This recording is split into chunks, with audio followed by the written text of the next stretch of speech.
Welcome back, travelers. So in our last video, Andrew gave his thoughts on the whole Hasbro/Wizard situation. And for those who don't know, we do have our own role-playing game, Fate of the Norns Ragnarok. And we thought, what better way than to transition from talking about Wizards than to talk about our own game. So in today's video, we're gonna give you guys a overview of our game and our gaming system, and we are going to actually go more in depth in each of these sections in future videos, but we want to just give you guys a general overview of our game. Also, if you want to support the channel, we do have a Patreon that would actually help us a lot to make more videos as well as support the company. Anyway, hopefully you guys enjoyed the rest of the video. Skol. Hi, welcome to the Fate of the Norns Ragnarok tutorial. I'm going to tell you everything about Fate of the Norns Ragnarok. Now, our setting is set during the 10th century of the Viking Age and during Ragnarok. Your eyeballs deep in it, so buckle up, Buttercup. It's going to be a bumpy ride because there are 4 ages of Ragnarok. This does not blow over in one afternoon. Now, let's get into the mechanics. The mechanics are pretty unique. They utilize runes instead of dice for all mechanics. So what you see down here is a typical pre-generated character. And they have runes associated with each character as their own customized bag of runes. So the 2 main attributes in the game are Essence and Destiny.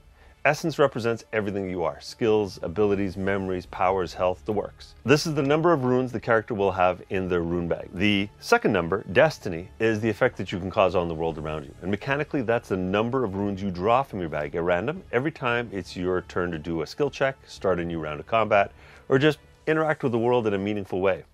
Now, one of the things you're going to notice are the colors on the runes. So the Elder Futhark has been broken down into 3 eights.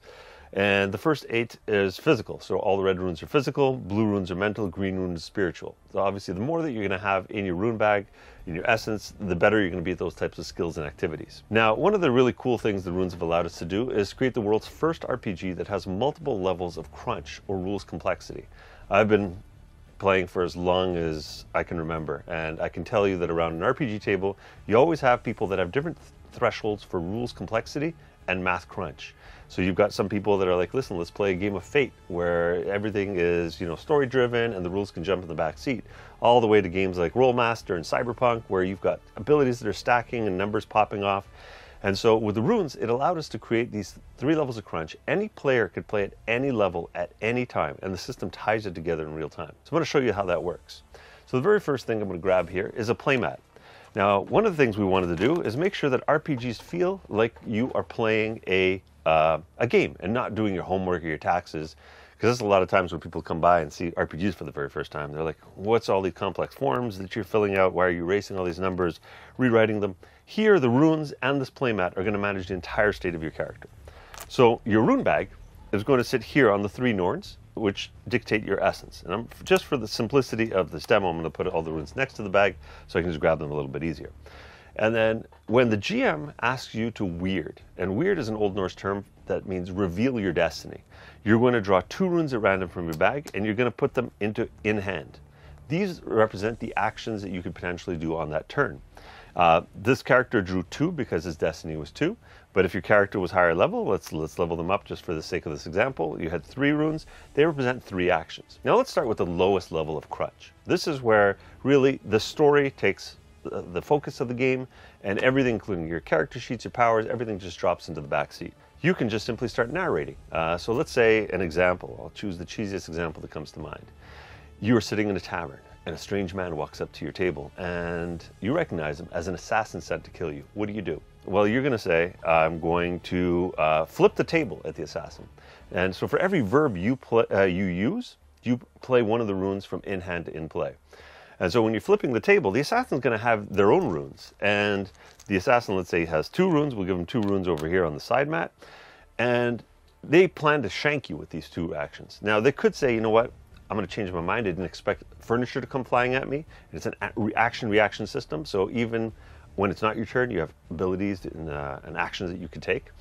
So the assassin could say, I play a rune and I dodge out of the way. Or they could say, you know what? I'm going to take the furniture falling all over me, and that just means we're going to end up marking the impeded condition here with anything like an unused rune, a token, a dollar store token, things like that. Now the second action you could take is I'm going to draw my swords, and then I'm going to stab him in the face. Flip, draw, stab. 3 verbs, 3 runes, you're off to the races. And the first thing you're going to do is you're going to apply your damage factor to the opponent. In this case, the druid here has damage factor of 2.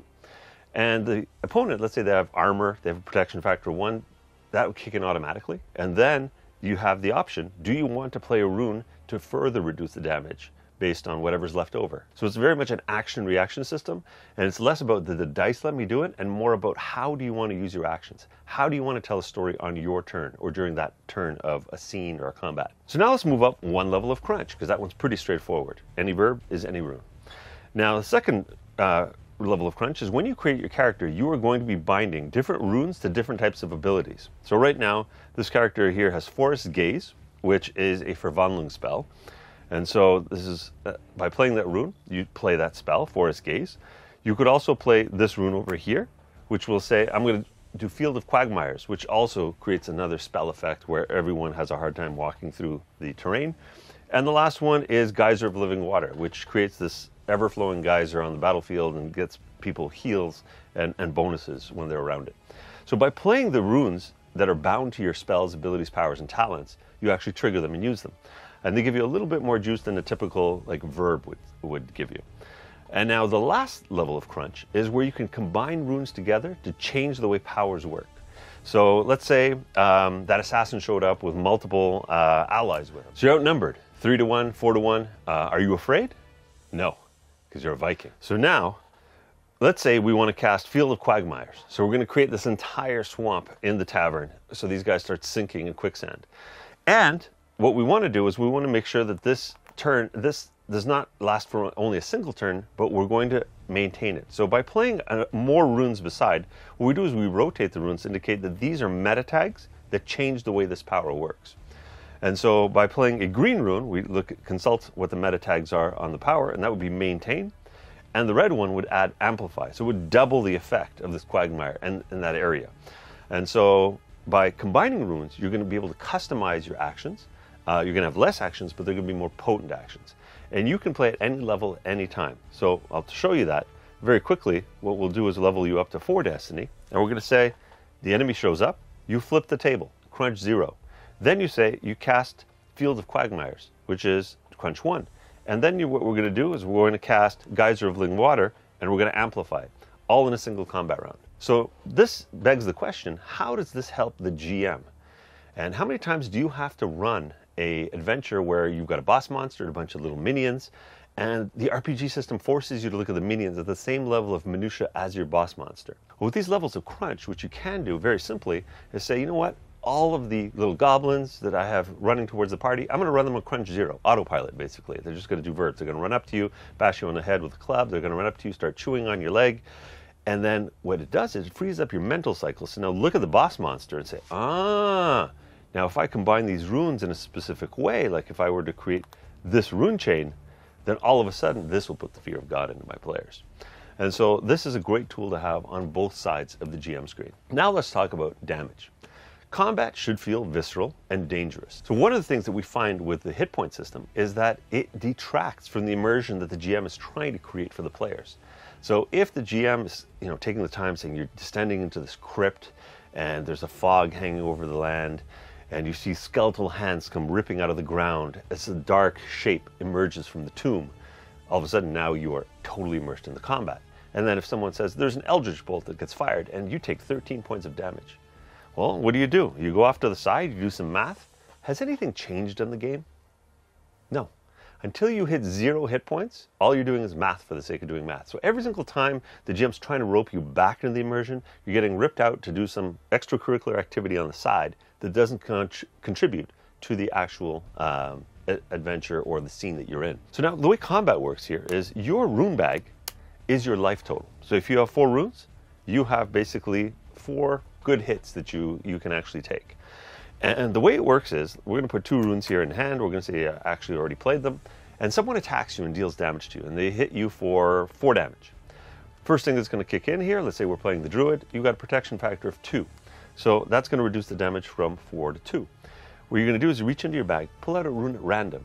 And that rune goes down this damage track. So there's no pencil and paper necessary. If you take 2 damage, you go 1, 2. And on this track, you'll see that there's a white track, a gray track, and a black track. And this allows every single group to customize just how lethal their campaign is going to be. So I moved it down the white track, which is the Viking heavy metal track. This is quick death, for bad guys and good guys. The gray track, which will give you 5 hops before a rune reaches death, is the middle of the road.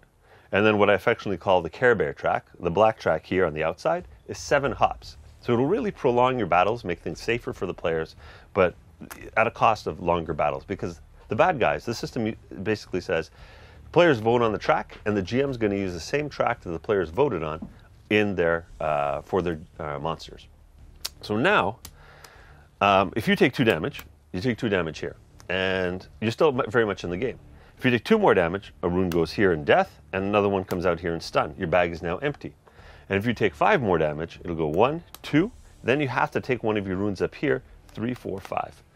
So now your character is very close to death at this point. And if you go all the way down here, your character is dead. If the last rune is in wounds, you're unconscious. Anywhere in the wounds track, if we're playing the middle track, you've got a couple more opportunities to go unconscious.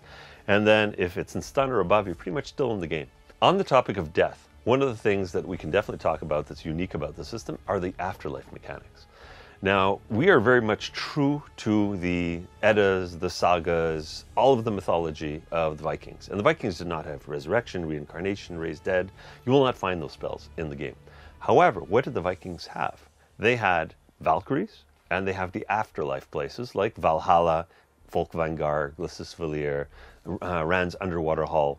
And so these are endpoints for your player characters. Now, when your character dies, you're going to sit quietly as everyone else around the table is going to raise their drinking horns and recount your character's epic deeds. Remember when Bjorn jumped off the mead hall's roof onto the polar bear's back and ran it through the army of Draugr? For every single epic deed that your character does, you get to play a rune from your bag. Pull a rune out and put it on the table. And for every time you ended up desecrating the dead, the GM will take 1 off the table. So there is an afterlife that is sacred, and you don't want to, screw your own afterlife chances by mucking around with other people's afterlife. And eventually, once you've got all of your runes out, let's say you had 3 epic deeds before you died, the GM will then reach into their own rune bag, full one, pull out a rune, and if it matches any of the symbols here, you're the songs of the Valkyries as they descend and pick you up into the heavens, and you as a player level up. So there's character level and there's player level. Now, player level starts out at 0, and with your very first character that you get into the heavens, new unlocks open up to you in the core rulebook and the other rulebooks, where you can actually create things that are, beyond the basics. And all of these unlocks are actually party friendly, so everyone wants you to get into the heavens. And eventually, when you get to level 5, Odin comes to see you in Valhalla and says, mine Heriar, I have a mission for you back in the land of the living. And you can take one of your old deceased champion characters that's up in Valhalla, retool them as an Heriar, and they're back in the game. And that's pretty much a quick 30,000 foot overview of Fate of Norns Ragnarok, the core rulebook.